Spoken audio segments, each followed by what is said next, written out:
자, 우리 신경적 신학관 이제 두 번째가 아니고 세 번째죠. 세 번째죠. 하나님 또는 천사보다 못하게 지어진 인간이라고 하는 시편 8편 5절 말씀을 한번 살펴보겠어요. 이 말씀이 왜 논제가 되는지는 이제 계속 살펴보면 알게 될 겁니다.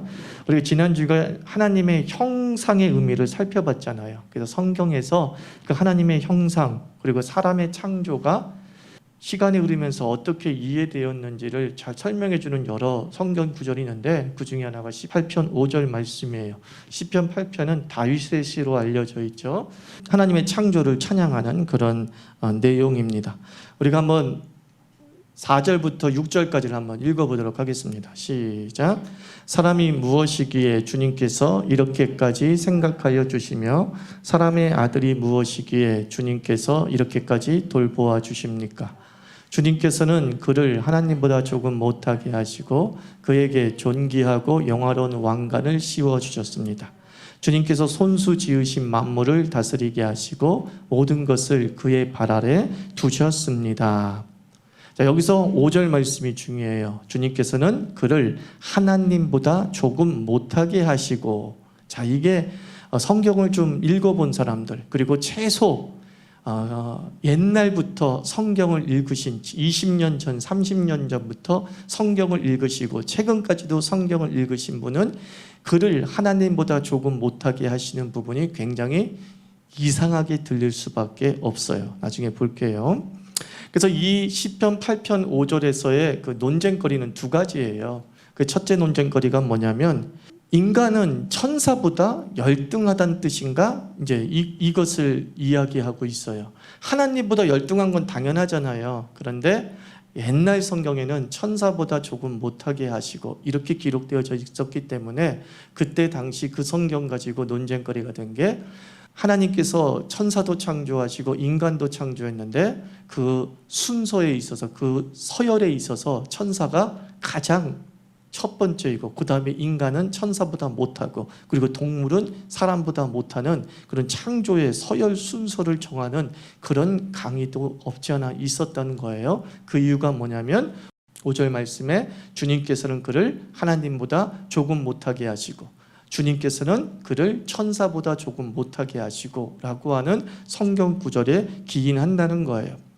이 8장 5절의 둘째 논쟁은 뭐냐면 원문은 천사보다 못하게 하신 거냐 아니면 원문은 하나님보다 조금 못하게 하셨느냐 어느 게 진짜 원문이냐 이것은 이제 번역본을 읽어보는 사람의 고민이었던 거예요. 대체 하나님보다 조금 못하게가 진짜 말이냐 아니면 천사보다 조금 못하게가 진짜 원문이냐 어느 게 원문이냐 그것을 궁금하게 여기는 거죠. 그래서 논쟁거리 둘째부터 살펴볼게요. 하나님보다 조금 못하게가 맞느냐 천사보다 조금 못하게가 맞느냐 이걸 한번 살펴보자는 거예요. 개역 한글에는 시편 8편 5편이 이렇게 적혀져 있어요. 그러니까 여러분들 한 20년 전에 또는 최소 15년 전에 성경을 가지고 있으신 분들은 이렇게 읽었던 거예요. 저를 천사보다 조금 못하게 하시고 저를 천사보다 조금 못하게 하시고 대부분 이렇게 배웠단 말이에요. 이렇게 배웠단 말이에요. 그런데 이제 개역 개정에 들어오면서 이 개역 개정 그 전에 개역은 개역 한글과 똑같은 내용이에요. 저를 천사보다 조금 못하게 하시고 그런데 이제 개역 개정으로 업데이트 되어지면서 그 천사보다 조금 못하게 하시고를 그를 하나님보다 조금 못하게 하시고로 번역되었단 말입니다. 그리고 새번역 성경에서도 역시 마찬가지로 주님께서는 그를 하나님보다 조금 못하게 하시고 주님께서는 그를 하나님보다 조금 못하게 하시고 그러니까 대부분의 최신의 성경은 다 천사보다라는 단어보다는 하나님보다라는 단어로 다 일괄적으로 번역하고 있다는 거죠. 그렇다고 한다면 왜 천사에서 하나님으로 번역이 바뀌었는가? 첫째는 개역 한글 성경이 우리 한글 성경이 옛날의 성경이 이 천사라고 번역한 이유는 뭐냐면 그 번역한 원문은 헬라어 번역 성경으로 번역을 했단 말이에요. 근데 헬라어 번역 성경을 70인역이라고 그래요. 예수님 오시기 한 100여 년 전, 50여 년 전에 번역된 성경이죠. 그러니까는 2000년의 역사를 가지고 있는 번역서예요. 그래서 매우 번역서로는 권위 있는 성경이 70인 성경이에요. 70인 성경. 그래서 유대인들이 흩어지지 않았습니까? 헬라 문화권으로 흩어졌단 말이에요. 그래서 그 흩어진 유대인들이 더 이상 히브리어를 모르니까 그 유대인들에게 성경을 읽히게 해주기 위해서 그들이 알고 있는 헬라어로 히브리어 성경을 번역했다는 거예요. 그 번역본이 바로 70인 성경이에요. 70명의 이런 필사본들이, 번역가들이 동원되어져서 번역되었다. 그런 뜻에서 70인역이라고 해요. LXX 이거는 사실 라틴어예요. 라틴어에서 저것은 70이라는 숫자를 뜻하는 겁니다. 그래서 그냥 LXX로 외워두시면 됩니다. 바로 그 헬라어 성경에서 그 8장 5절의 부분을 앙겔로스, 엔젤이죠. 엔젤로 번역했어요. 그래서 우리들도 그것을 그대로 천사로 번역하게 된 거죠. 그러면 개역 개정 새번역 성경은 하나님으로 번역했어요. 그 이유가 뭐냐면 히브리 성경에는 그 단어가 엘로힘으로 되어 있기 때문이에요. 우리가 히브리 성경을 본문으로 삼고 있는 성경이 무슨 텍스트라 했죠? 마소라 텍스트라 그랬죠. 그 마소라 텍스트의 8장 5절 부분이 엘로힘이라는 단어를 쓰고 있다는 거예요. 그래서 결론은 뭐겠어요? 성경의 원문은 히브리어라고 하는 것 우리가 인정하고 있잖아요. 그죠? 그러므로 히브리어 우선 원칙을 따라서 번역하는 것이 맞겠죠. 그래서 엘로힘을 천사라고 번역하는 것이 아니라 엘로힘을 하나님으로 번역하는 것이 맞다라는 거예요. 자, 그렇다면 이제 이런 문제가 생기는 거예요. 궁금해지는 거죠. 그러면 왜 헬라어 70인역은 천사라고 번역했을까요? 히브리 원문에 엘로힘이라고 적혀 있는데 하나님이라고 번역해야지 왜 천사로 번역해가지고 영어로 번역하고 한글로 번역하는 다른 언어권 사람들에게 혼란을 주냐라는 거죠. 이것은 우리가 구약 성경 필사의 역사를 살펴볼 때 알 수 있었잖아요. 유대인들의 필사 관습 중에 하나가 하나님과 사람을 비교하는 신인 동형론적 표현을 매우 불경하게 여겼잖아요. 하나님을 사람과 비교하는 것은 신성모독이라고 여겼던, 그죠? 그런 사상적 배경을 가지고서 그 엘로힘을 의역했던 것이죠. 이거를 하나님이라 번역하면 안 돼. 사람이 하나님과 비교 대상자가 돼서 하나님보다 못하다고 말하는 것 자체가 이거는 불경이야. 그러니까 그것을 의역해서 앙겔로스, 천사라고 했을 것이다 라고 보는 거죠.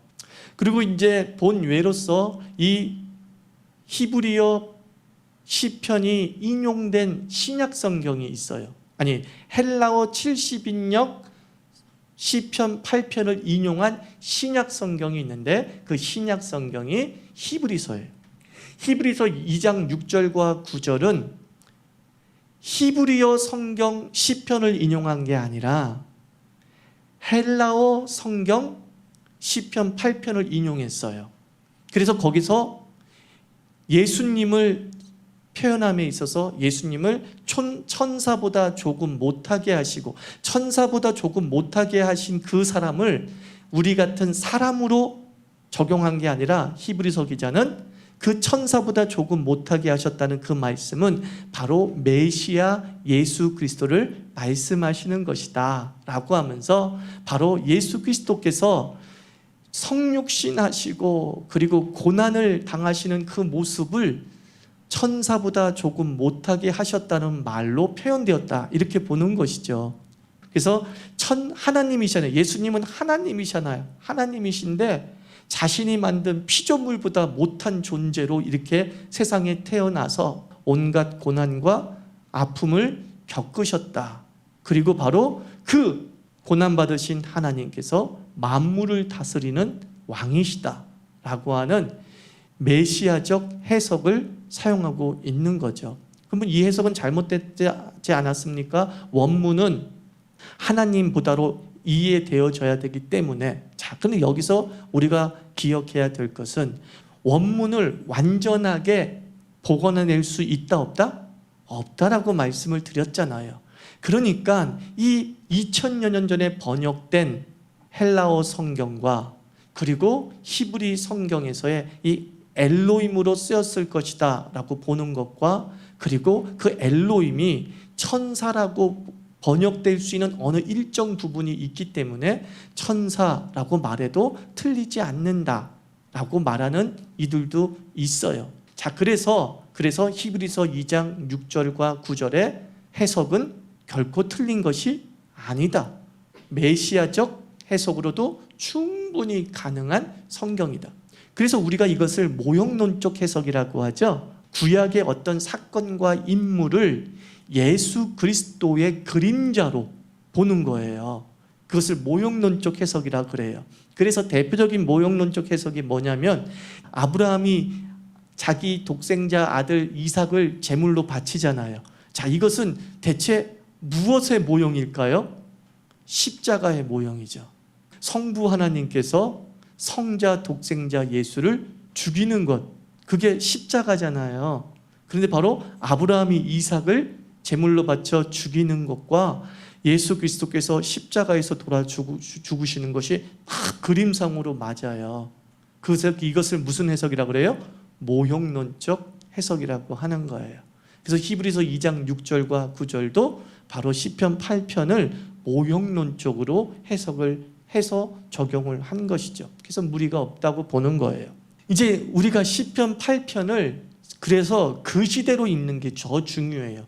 그 시대에서 시편 8편은 어떤 의미를 가지고 있었는가? 모형론적으로 자꾸 해석하다 보면 끼워 맞추기가 되고 억지가 돼요. 그래서 1차적 해석은 뭐냐? 그 시대로 항상 읽어야 된다라는 거예요. 1차적 해석은. 그래서 그 시대의 의미를 먼저 뽑아내고, 즉 가까운 의미를 먼저 뽑아내고 그 가까운 의미를 가지고서 멀리까지 적용해 나가는 순서가 필요한 거지, 가까운 걸 완전히 제해버리고 3000년이 지난 지금, 5000년이 지난 지금 우리에겐 어떤 의미, 이것은 해석의 오류를 낳을 수 있다는 거예요. 그래서 항상 성경은 첫째, 무엇으로 읽어라? 그 시대로 읽어라. 제가 몇 번이나 말씀을 드렸죠. 대체 그 시대에서 이 시편 8편에 하나님보다 못하다는 또는 천사보다 못하다는 이 말씀이 어떤 의미를 갖고 있었을까 한번 생각해 볼 필요가 있는 거예요. 자, 시편 8편은 이런 내용이란 말이에요. 하나님의 창조를 다윗이 찬양해요. 하나님의 창조가 신묘막측하고 위대하고 아름답습니다. 그러면서 그 창조 속에 사람에게 특별히 주어진 지위와 위치를 찬양해요. 이게 시편 8편의 내용이에요. 하나님의 창조를 찬양하면서, 즉 하나님이 세상을 만드셨다는 것을 신앙적으로 선포해요. 그런데 그 창조 속에 사람도 창조하셨는데 그 사람의 창조가 다른 자연 만물의 창조와는 확연하게 다르다는 것을 다윗이 깨달은 것이죠. 다윗이 모세오경을 읽으면서 창세기를 읽으면서 깨달았다는 거예요. 그래서 그 깨달음을 다시 한번 드러내는 거죠. 그럼 대체 무엇이냐라는 거예요. 자, 하나님은 자기를 창조했어요. 사람을 창조했을 때 시편 8편 이렇게 얘기합니다. 하나님보다 못하게 하시고 존귀와 영화로운 왕관을 씌우셨도다 그러는 거예요. 왕관은 누구만 쓰는 거예요? 왕만 쓰는 거잖아요. 그러니까 결국 다윗이 뭘 고백하는 거예요? 하나님보다 조금 못하게 하셨는데 그 사람, 하나님보다 조금 못하게 창조된 우리가 존귀와 영화로운 왕관을 쓴 왕으로 창조되었다, 이걸 고백하고 있어요. 다윗이 창세기를 제대로 잘 읽은 거죠. 근데 창세기를 읽으면서 다윗은 결코 헷갈리지 않았을 거라고요. 왜? 당시에는 하나님의 형상은 왕이다, 신의 대리자다, 이런 의미를 다 가지고 있었잖아요. 그러니까는 하나님의 형상으로 만들었다는 사람의 말씀을 읽으면서 와, 우리가 왕으로 창조되었구나 라는 것을 깨닫게 되었던 것이죠. 그것을 놀라워하는 거죠. 아니, 그것을 왜 놀라워할까요? 그게 뭔 놀라운 일이야. 또 본인 자신도 왕이잖아. 그런데 왜 다윗은 그렇게도 자신들이 하나님의 형상으로 만들어졌고 왕으로 창조되었다는 것에 대해서 놀라워하면서 시까지 쓰면서 하나님을 찬양하고 하나님을 노래했을까? 먼저 살펴볼 것은 고대 사회에서, 고대 창조 신화에서 인간의 위치예요. 고대 창조 신화에서 인간의 위치는 사실 신들의 노동자예요. 아주 좋게 표현한 겁니다. 그냥 그대로 표현하면 인간은 신들의 노예로 만들어졌어요. 이게 고대 창조 세계의 인간 창조의 이야기예요. 무슨 대단하게 이 세상을 다스리고 막 그렇게 만든 게 아니야. 내가 세상을 창조해놨는데 너무 이게 힘들어. 너무 귀찮아. 안 되겠다. 사람을 만들어가지고 그냥 이 귀찮은 일, 이 힘든 일, 이 인간들에게 맡겨버리겠다. 이렇게 해서 만들어진 존재가 인간이에요. 아주 보잘것없는 존재예요. 자, 그러면 이런 신화가 당시 사회에서는 어떤 역할을 했겠어요? 당시 사회에서 왕은 누구의 형상이라고 그랬죠? 하나님의 형상이라고 그랬죠. 신의 형상이라고 그랬죠. 신의 대리자라고 그랬죠. 그죠? 그들은 사람이 아니에요. 고대 세계에서 왕은 뭐예요? 신이에요. 신. 근데 그 신이 인간을 만든 목적이 뭐래요? 노예로 부려먹기 위해서래요. 그러니까 그 고대 시대의 왕들 밑에 있던 백성들은 다 누구의 노예예요? 신들의 노예예요. 근데 그 신은 누구예요? 왕이에요. 즉 왕이 자기 백성들을 노예로 부려먹는 것을 정당화시켜주는 기득권 사상이에요. 신화가 그런 작용을 한 거예요. 하나님 세상을 신이 이렇게 만들었는데 인간은 노예로 만들어진 거야. 근데 신의 대리자가 누구야? 이 보이는 세상에서 신의 현현이 누구야? 왕이란 말이야. 그러니까 이 왕 말 잘 들어야 돼. 너희들이 나를 위해 왕궁을 짓고 너희들이 나를 위해 곡식을 바치고 너희들이 나를 위해서 농사 짓고 그러는 건 당연한 거야. 그것이 너희들의 숙명이야. 너희들은 그렇게 태어났어. 그렇게 만들어진 거야. 신이 그렇게 얘기하잖아. 내가 신이잖아. 왕 내가 신이잖아. 그러니까 내 말 잘 들어. 이런 통치 수단으로 사용된 게 신화예요. 그 신화에 물들어진 백성들은 그냥 노예로 사는 걸 당연하게 여긴 거야. 거기다가 이스라엘 민족은 예전에 애굽에 뭐였어요? 노예였잖아요. 그들도 당연하게 숙명론적으로 받아들인 거야. 우린 노예로 태어났기 때문에 노예야. 이거예요. 우리는 신들이 그렇게 노예로 창조했기 때문에 노예야. 이런 숙명론에 길들여져 있는. 그리고 다윗의 시대는 어땠어요? 다윗의 시대는 주변 강국이 강해. 다윗 자체는 이스라엘 자체에서는 대단한 존재인지 모르겠지만 주변 강국과 비교해보면 참 별 볼 일 없어요. 그렇게 자존감이 완전히 무너져 있는 애굽의 노예였던 이스라엘과 자존감이 무너져 있었던 다윗이 하나님의 창조를 읽으면서 놀라운 걸 깨달은 거예요. 그게 뭐예요? 성경의 하나님은 노예였던 그 이스라엘이 하나님의 형상, 곧 왕이고 신의 대리자로 창조되었다는 것을 선포한 걸 발견한 거예요. 노예로 태어난 게 아니구나. 우리는 태어날 때 숙명론적으로 가난하게 살도록 태어나지 않았구나. 빌어먹게 태어나지 않았구나. 이걸 발견한 거예요. 그러면서 자기가 믿는 하나님을 찬양하게 되는 거죠. 오, 하나님 그렇군요. 나를 왕으로 만드셨군요. 그 성경을 읽는 다윗의 백성들도 찬양하는 거예요. 나도 하나님의 자녀이고 신이요 왕이구나 라는 사실을 깨달아요. 그걸 깨달게 되니까 자존감이 높아지고, 자존감이 높아지니까 뭐예요? 좀 비교의식에 의한 열등감이 극복이 되어지는 거죠. 열등감은 다 어디서 비롯되어지는 거예요? 비교의식에 생기는 거거든요. 비교할 대상이 없으면 열등감도 안 생겨요.